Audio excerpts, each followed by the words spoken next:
Well, my name is Ch.Anderson. I'm an elected representative for the German people in the EU Parliament, and I try to serve their best interest.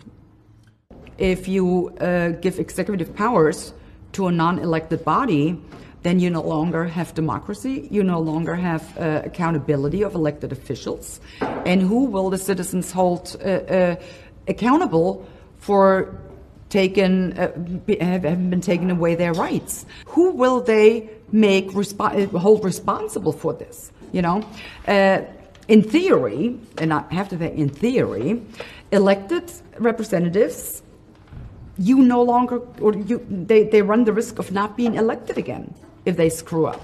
But a non-elected body, the citizens have no recourse anymore whatsoever.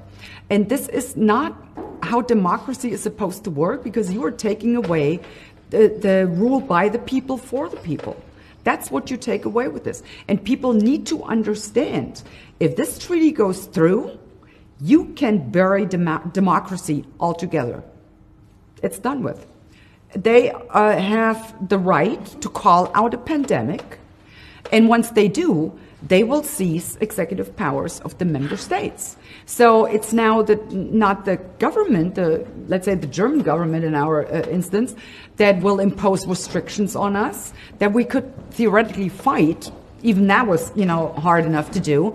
But how are you going to go against WHO? I mean, you can't drag them into court. You can't threaten them to not elect them anymore. They don't care.